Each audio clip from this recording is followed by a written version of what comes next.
எத்தனை பேருக்கு தெரியும்னு தெரியல. நயாகரா நீர்வீழ்ச்சியில் உள்ள நுழைஞ்சிங்கன்னா நல்வரவுன்னு தமிழ் எழுதி போட்டிருக்கோம். ஜப்பானிய பல்கலைக்கழகத்தில் நான் பார்த்ததை பதிவு செய்கிறேன். யாதும் ஊரே யாவரும் கேளிருங்கிற கணியன் பூங்குன்றனார் 2500 ஆண்டுகளுக்கு முன்னாடி சொன்னதை ஜப்பானிய மொழியிலையும் தமிழ் மொழியிலையும் எழுதி போட்டிருக்கான். கிறிஸ்தவர்களினுடைய புனித தலமான ஜெருசலேம் ஒலிவமலையில் கிறிஸ்துவனுடைய 10 கட்டளைகளை உலகத்தில் உள்ள மொழிகளில் 23 மொழிகளை தேர்வு செய்து அதை எழுதணும்னு கல்லில் செதுக்கிறான். முதல் மொழி நம்முடைய தாய் தமிழ் மொழி.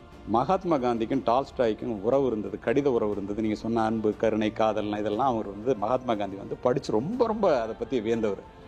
கல்கட்டா விமான நிலையத்தில் டால்ஸ்டாய் முதல் இந்தியாவுக்கு வரும்போது போய் பார்க்க போகிறார்.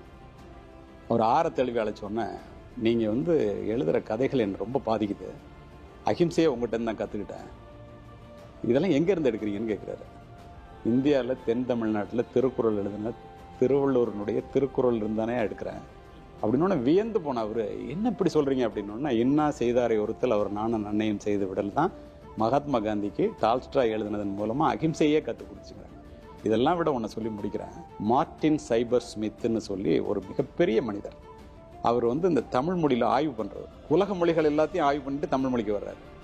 உலக மொழிகளில் 400 மொழிகளை தேர்ந்தெடுத்து a guide to 20th century world லிட்ரேச்சர்னு ஒரு புத்தகம் எழுதியிருக்காரு.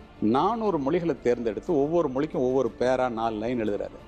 தாய் தமிழ் மொழிக்கு மட்டும் 3 பக்கத்தை எழுதியிருக்காரு.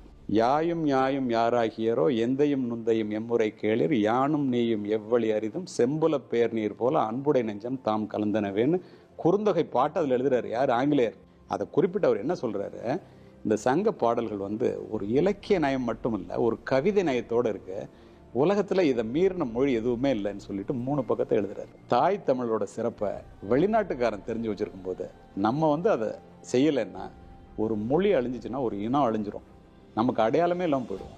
இதை இந்த இளைய சமுதாயம் என்ன வேணாலும் படிக்கட்டும், எல்லா மொழிகளையும் நேசிப்போம், தாய் தமிழை மட்டும் சுவாசிப்போம்.